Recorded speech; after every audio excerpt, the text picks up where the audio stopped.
The 52-page reports of embezzlement looked into by Eau Claire investigator Olivia Earle comes to a conclusion. According to an Eau Claire police report, the last known whereabouts of Luginbill are Washington, D.C. We even went to the home listed as the address for the Luginbill Foundation on the IRS website, but no one answered the door. He was under investigation for alleged fraudulent activities with his nonprofit. People's livelihood is on the line. And bewilderment that no one has been able to get a hold of Luginbill.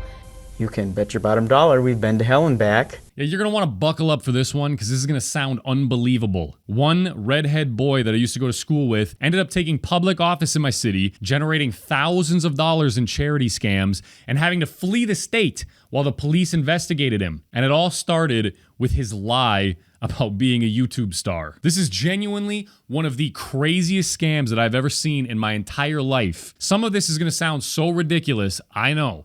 But I promise you, I am not making this up. I get to be the one to tell you about this because Joe, the star of the show, is someone that I used to know as the guy who did the high school announcements at my high school. It's fascinating, right? Well, when Joe graduated, he also got bored of his little life of delivering school announcements and decided to create an entirely fake life for years. This all started with a cooking video on YouTube. Hola, folks. We're cooking up 5-minute enchiladas today on Joe's Kitchen. So Joe uploads a video titled Joe's Kitchen to YouTube, a video where he's cooking food. And yeah, there's really not that much more to say about it.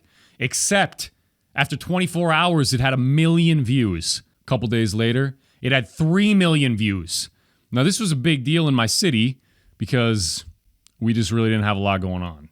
The detective that I am, when I went to the video, I got a little suspicious. First of all, because the video had 3 million views and had like 80 comments on it. There was like no activity on this video at all, except for the fact that it had a lot of views. And two, the video sucked. How did this YouTube video that sucked so badly on a channel with no subscribers get 3 million views in a time where it was so difficult to buy YouTube views? It became even more obvious when I went back to the video after a week and saw that YouTube had taken the video down for violating YouTube guidelines, which usually, you know, I would imagine view botting constitutes violating the guidelines. I don't know. I've never done it. It became even more obvious when you realize that all the comments were from bot accounts and the fact that all the other videos he did didn't have nearly as many views as the original video. So that's where the story should end, right? You know, some kid fakes YouTube views, YouTube deletes the video. Well, not in my small Wisconsin town where we value hard-hitting journalistic integrity.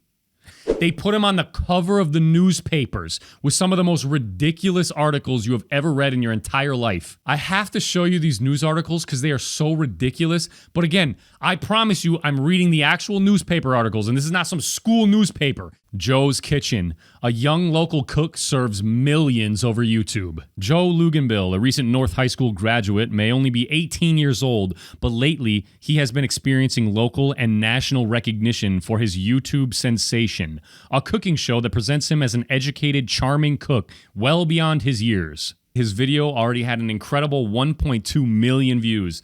You may be wondering why or how that is possible. I really am. I mean, that's the most true thing in this article. I really am wondering that. Even Joe himself had a similar response, describing his instant popularity as kind of crazy, going on to define it as just luck and the perfect storm. One of the major reasons for the massive amount of YouTube views, aside from his charismatic personality and comfort in the kitchen, may have been the recognition it received on Twitter the very same day it was posted. In honor of celebrating Julia Child's birthday, her official Twitter page shared the Joe's Kitchen video, allowing it to be seen around the world by millions of people. Oh, okay. I understand. All of the views came from a Twitter account. That makes sense. Millions of views from this Twitter account that has 1,000 followers. Joe, the numbers, Joe, they're not adding up, Joey. The numbers don't make sense. All right, get ready for this hard-hitting journalism. He's also been bombarded with emails from various talent agencies and TV networks. He's become a contender for the favorite local celebrity and been featured in Cooking Teens magazine. Cooking Teens magazine? doesn't even exist. Not even a real thing. Everyone should keep an eye on where Luginbill shows up next because it looks like his success is only going to spread from here. Oh, little did they know, man. I mean, look at these comments. I heard through the grapevine that you might be on the Food Network in a couple months. Good luck with everything. Saw you on Ranker.com's list of most entertaining celebrity chefs. You're currently at number 1. I mean, this guy posted one cooking video on YouTube, and somehow he's topping Gordon Ramsay. He's topping all these celebrity chefs that have been around for years. I mean, that's impressive, dude. I do find it funny that they posted a little disclaimer on this article that says some people have called into question the veracity of Luginbill's claims about his early success of his internet cooking show.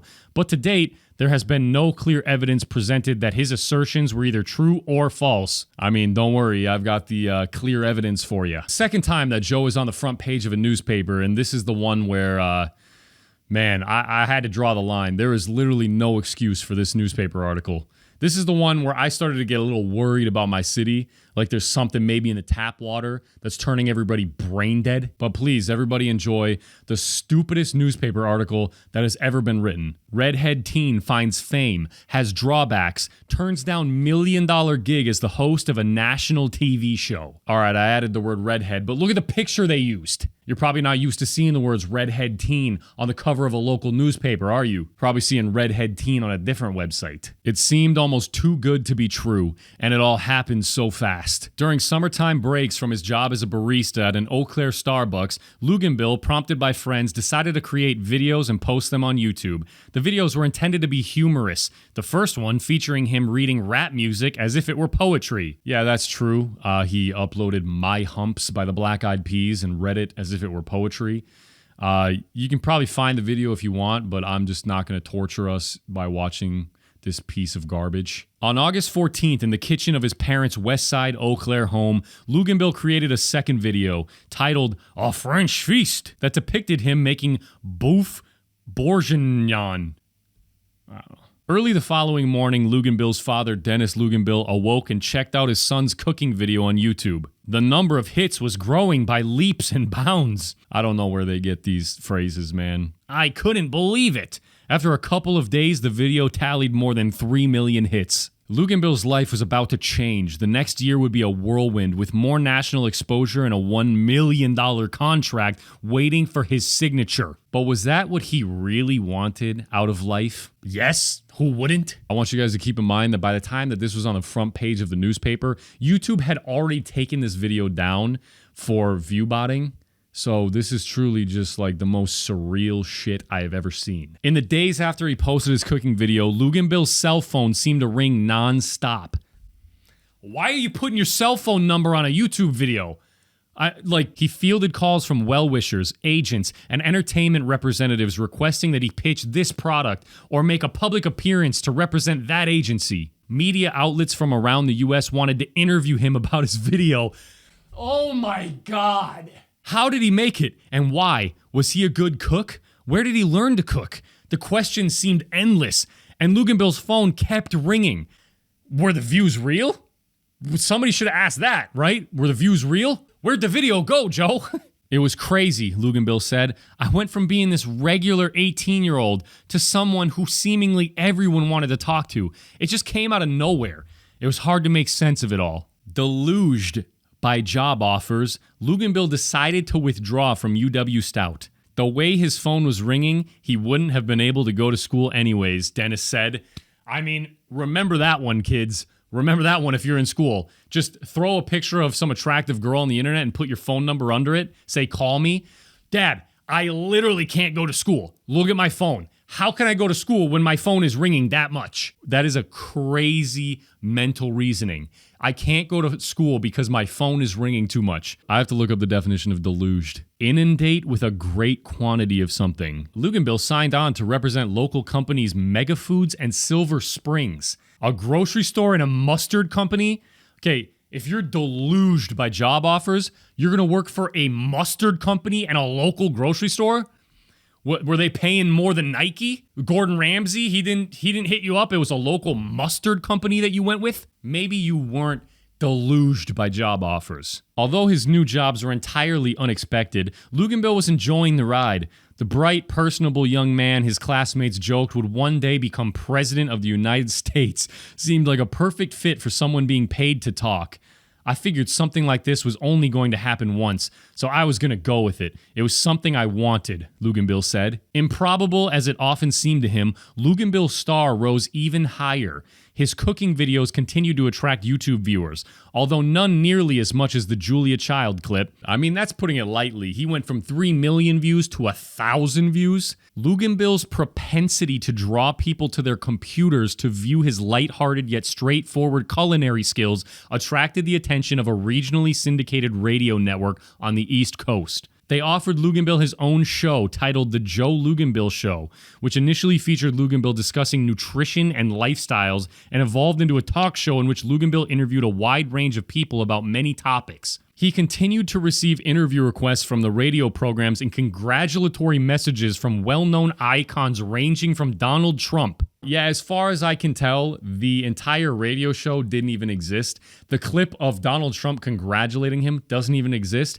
It was linked on his website, okay? And I had to find an archive of it, and the only thing he had posted was like a Windows Media Player clip where I'm pretty sure he used a soundboard of Donald Trump. I mean, again, I was like the only person in my city questioning any of this, but don't worry, it gets worse. Luginbill's phone seemed to be in near constant ring mode. That's a crazy statement. His Facebook and Twitter sites were flooded with messages. He was making money.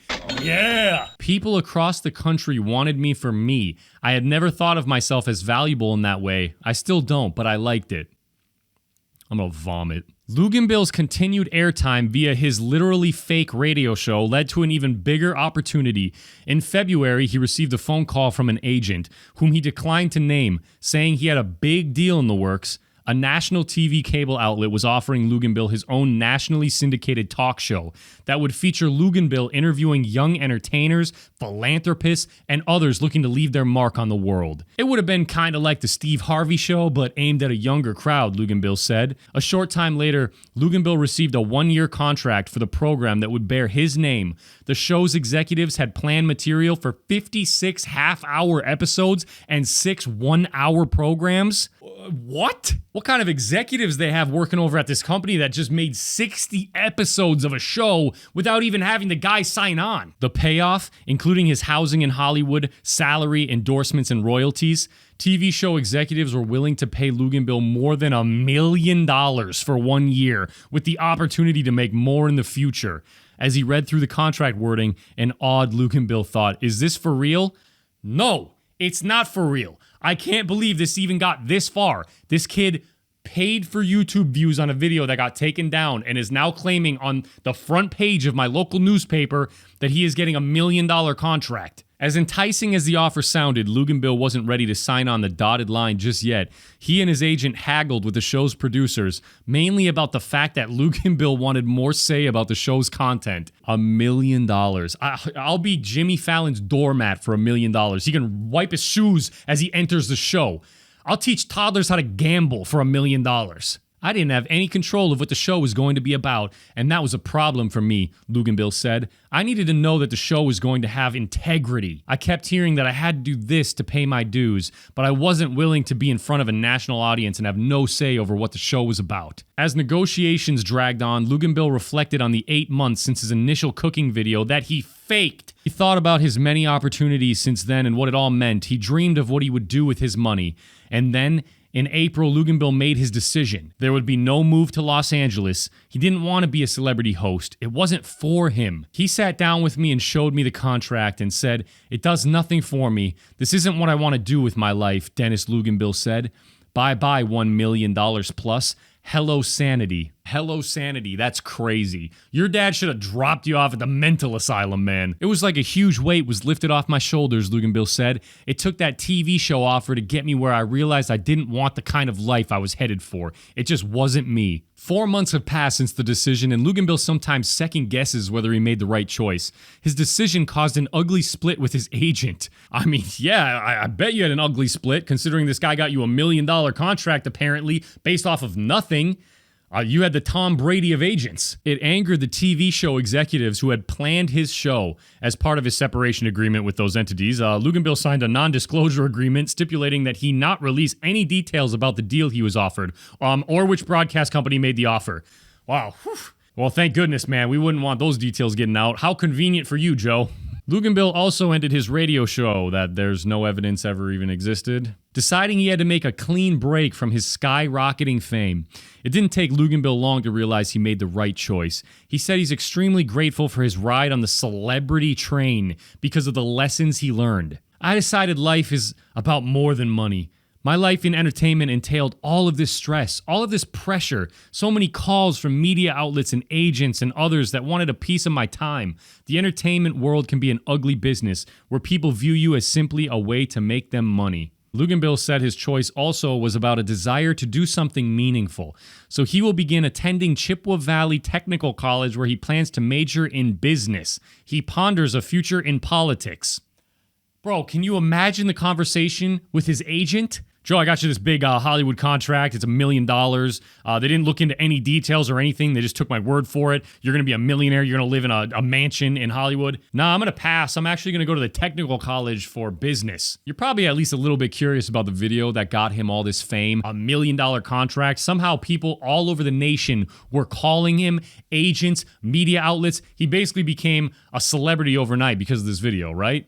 Well, I'm going to play it for you. First, I want you to picture it in your head, how grand it could be. And now watch this. Hola, folks. We're cooking up 5-minute enchiladas today on Joe's Kitchen. So this recipe isn't exactly your most conventional recipes. Oregano, ground ginger. Gonna pop some meat here in the middle. Next we'll add a little bit of cheese. Alright, now what I'm doing here, I've just popped it all together, putting it in the microwave for about another 30 seconds. Alright, and here's our finished product. Pretty delicious. Didn't take hardly 5 minutes. So yeah, Joe pretty much lied about everything to do with anything. Anytime he opened his mouth, he was just like lying and lying more on top of everything until his entire life became a lie. I was genuinely one of the only people that was questioning all of this from the start, I promise you, and they labeled me a conspiracy theorist. He even went so far to make himself a website which features this picture of himself, and he also made his own Wikipedia page where he submitted details about how many views his video got and all of his successes, which since got taken down because Wikipedia got more strict about people just submitting pages about nobodies. He even claimed his own net worth on therichest.com was $2.5 million. And it was at this point where I was like, all right, we got to put a stop to this. This is getting a little out of hand. So for a few years, Joe was doing like local grocery store ads and then like mustard company ads. But the brand deals never really lasted very long for him, I would imagine, because the companies soon figured out he didn't really have the impact that he was claiming he did in this newspaper article. They probably were not getting a good return on their investment. So then he worked for a construction company until he got fired because he snuck into his boss's office after hours and then started sending letters of recommendation for himself from his boss's email out to a bunch of different people. All right, so Joe decides that he's done with all these little business ventures that he's doing. He's done with the cooking stuff. All this stuff is in the past for him, right? What does he want to do? He wants to run for the school board, and he wins. He becomes president of the school board. Sure. Well, I decided to run for a number of reasons. For a long time, I felt a real calling to service. I'm proud of the fact that I'm the youngest school board member in the history of the district. Now, I knew that this was him just putting his foot in the door for like a political life. He wanted to be a politician. He acted like a politician. Anytime you would hear him speak, it was almost this uncanny political jargon. Well, I was just elected in the most recent spring election, and I was sworn in at the end of April. So I'm still a little wet behind the ears, but diving right into everything. Okay. Keep in mind that this guy is 22 years old and he's speaking like this. It's also around this time that Joe is voted the favorite local celebrity of our area year after year after year after year. Around this time, Joe also starts claiming that he's a social worker and that he went to school to get some sort of like social worker certification. The thing is, when people asked the teachers, they said that they had the impression that he dropped out. Anyways, he gets a job similar to being a social worker where he goes to like families' houses and starts delivering pizzas and stuff to them. I have no idea. All I know is that his coworkers started wondering why a guy with a net worth of $2.5 million was working this job. Before he quits, he tells his coworkers that he has to quit because he got a job offer to become the next Mr. Rogers on TV. Oh, and also that he had to go to the United Nations and accept an award that he had a nomination for. I swear I'm not making this up. I mean, I thought that this for sure he was telling the truth. I was waiting for this show to come out. Joe claimed that he was going to be the next Mr. Rogers on PBS.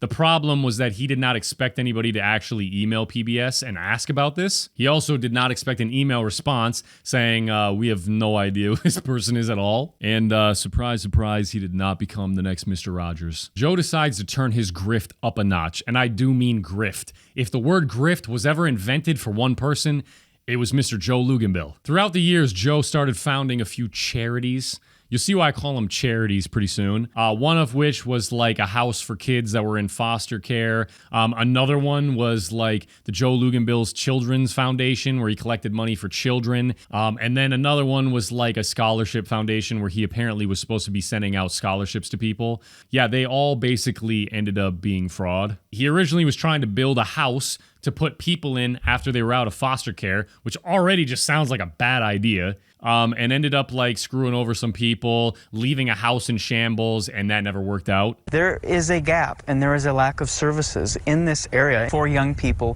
who age out of foster care and then become at severe risk for homelessness. It will be funded by donations to the Luginbill Children's Foundation and by private grants. She says the home that was being remodeled is also closing. So this private homeowner that allowed Joe to use his home as the Smile House is now left with a completely demolished home and no resolution to the issue. Joe was contacting random students telling them that they won scholarships that they had never even applied for. He's like, yeah, you guys just need to like come to my fundraiser dinner while I generate money. And then after all of that, the students were not getting the scholarships.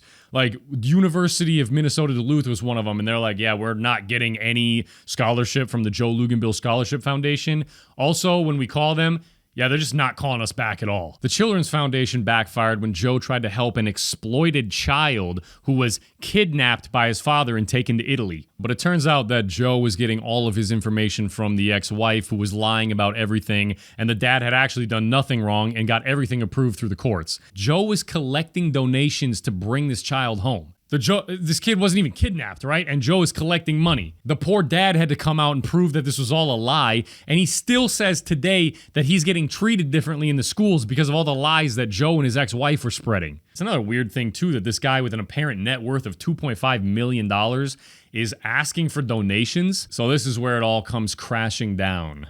Joe had collected tens of thousands of dollars through his charities.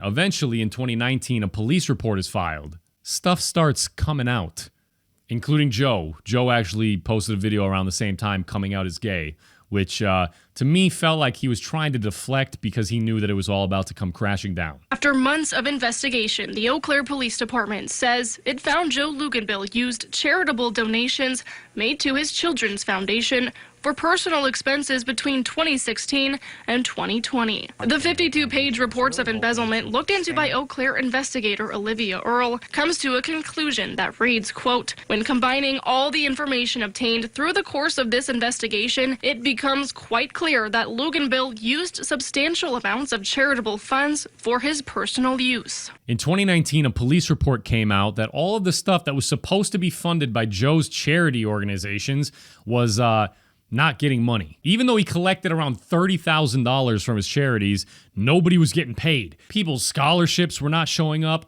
This LGBTQ center that he was supposed to be funding got kicked out of the building. And the police noticed that Joe, who was not supposed to be paying himself a salary, was paying himself a salary.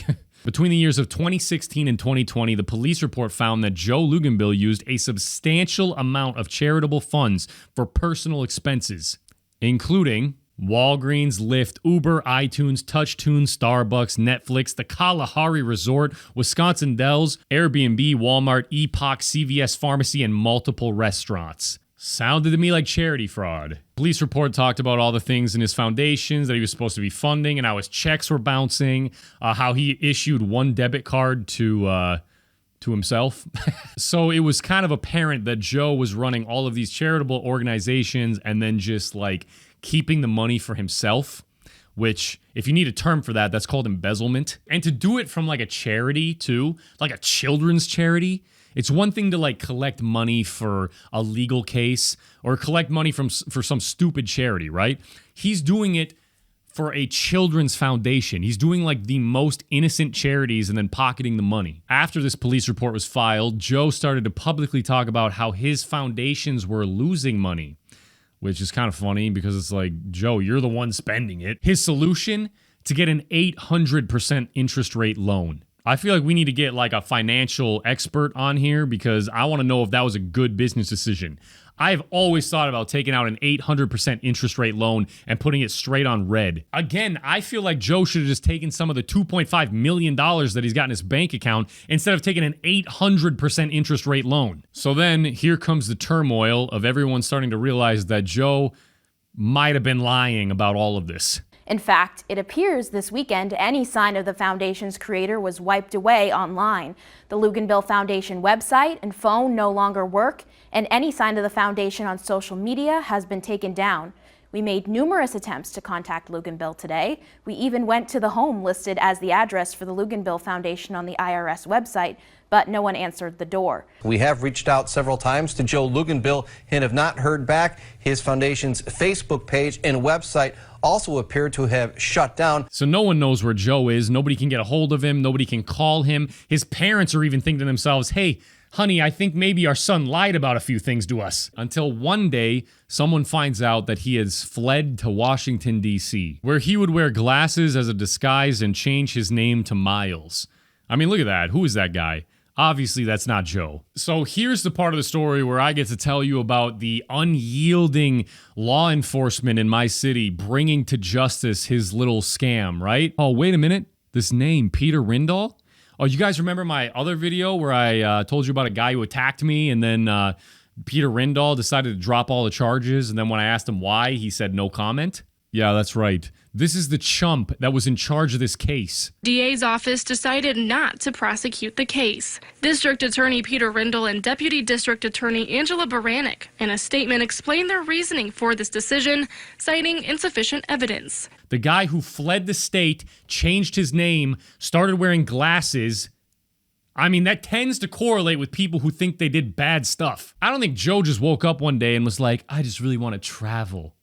I'm pretty sure he was fleeing the state, which, again, I don't know why he even fled the state, to be honest. He should have just stayed here in the city where no criminal charges are ever pursued. So the final thing that we have from Joe Mr. Rogers Luginbill is a letter that he delivered to his dad to then deliver to the news. Again, sort of seems like something a wanted felon was going to do. I want to apologize for retreating during this time of challenge and for not being in communication with the people I work closely with. In the coming weeks and months, I will work to make amends with the programs which I care about so dearly. Which, his whole statement was just political jargon. It's one of those finely crafted statements that really says nothing. I'll be honest, man, he would have made a good politician. He spent his entire life basically acting like a politician, lying like a politician, scamming like a politician. The funniest part about this statement is that one of the organizations that he owes money to just flat out says, while we are glad that Joe has communicated publicly, he has yet to communicate directly with the center regarding how we're going to get reimbursed for our rent. I'm thinking you're not getting your money back. So that's the story of my city getting scammed by Joe Luginbill, the fake YouTuber, fake politician, fake charity thing, whatever you want to call him. And God, I hope it's the last time. Dear local news, I just wanted to tell you that Obama has been watching my old Rocket League videos and wants me to be the new Baby Yoda in a movie, $50 gazillion contract. Write it up, baby! Front page! But at least with Joe Luginbill finally out of the spotlight, our favorite local celebrity award can go back to its rightful owner, the dog at our fire station.